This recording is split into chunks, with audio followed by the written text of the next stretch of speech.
We're going to talk about Spain and their cultural norms. The first thing we are going to talk about is greetings. As we know, many Spanish of the opposite sex will greet each other with a kiss on both cheeks, but this is not that common unless you know the other part very well. The other thing is addressing a person. Spanish people have two first names and two last names, composed of their father's first and last name and their mother's last name. You can use señor or señora as you will know.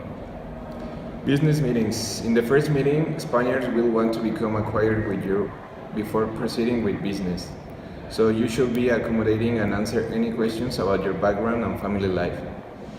Spaniards will really like to check to see if you are honest and reliable.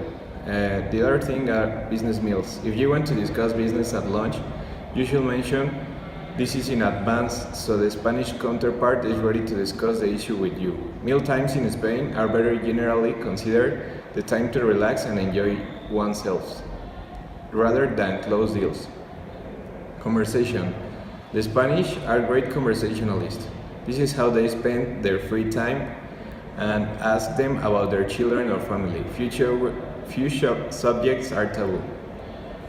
Regions. Spaniards derive a sense of identity from the particular region rather than the country. As a whole, you should try to be as sensitive to regional differences and avoid making misinformed comments. Working hours, holidays in Spain. The hours that shop and business may be open to the public are regulated by the government. Shops are usually open from 9 to 1:30 or 2 p.m., then from 4:40 to or 5 p.m. until 8 p.m. Tipping at the restaurants, bars and taxis is typically to leave the small charge, though you won't get dirty look if you... I'm gonna talk about manners in Spain. Manners in Spain are different from those anywhere else. Spanish people, upon meeting, do not usually shake hands, rather two cheek kisses is the accepted form of greeting. You should say hello to people from your apartment building. Doesn't matter if you know them or not. Now, verbal and no verbal. Try to use usted when talking to older people. Although the use of usted has decreased, it is still a nice way of showing respect for the other elderly.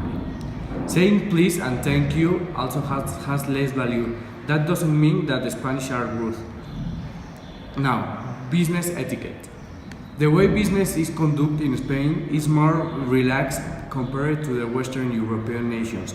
You should be prepared for rather time-consuming and lengthy negotiations. You should allow sufficient time in your schedule for getting to know your business partner properly before the start of negotiation. You should be punctual and not arrive late. When preparing for business negotiation in a foreign country, it is good to bear in mind that the key to successful negotiation is the respect to the culture, values and tradition of your prospective partners.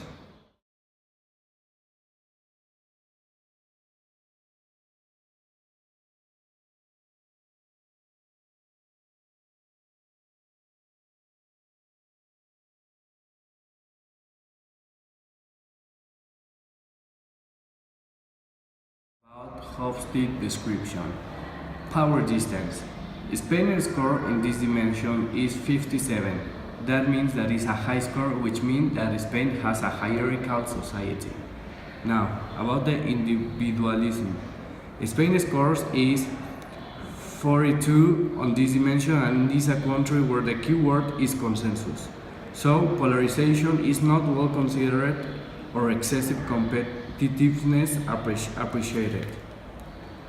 Now, uncertainty avoidance.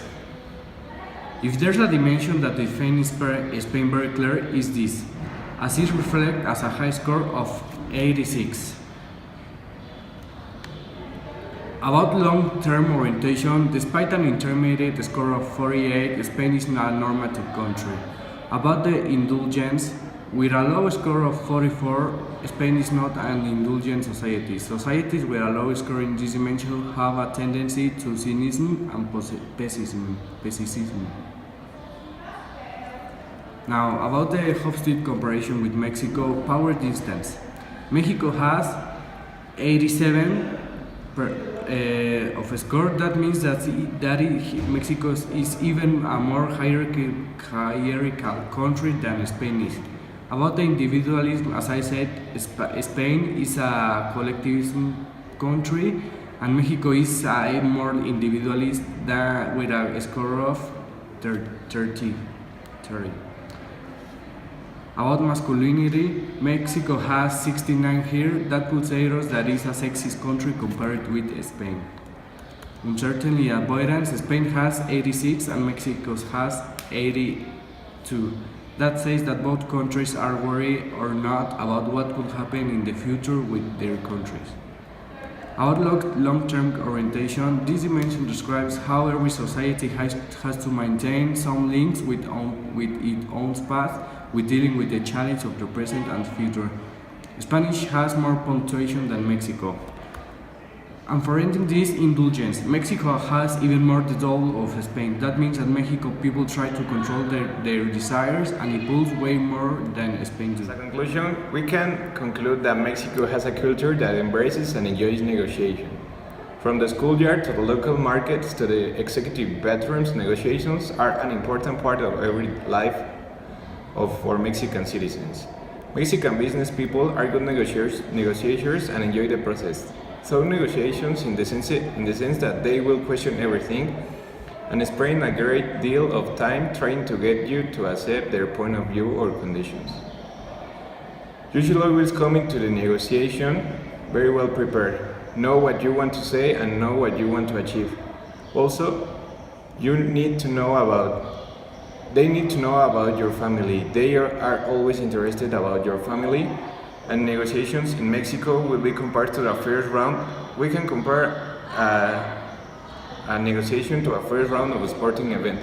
Both sides desires to win, but rarely do they burst onto the field with all their energy in the first 5 minutes. So you should be an incisive negotiator with Mexicans. Don't be in a hurry to end negotiations, because Mexicans don't want nothing that is in a hurry. They always try to take everything like very light and very peaceful. Always start your negotiation with some margin and leeway. It will always be to your advantage to give a little before the negotiations are over. It may take 4 hours to you give in, but the history will see as your willingness. Yeah.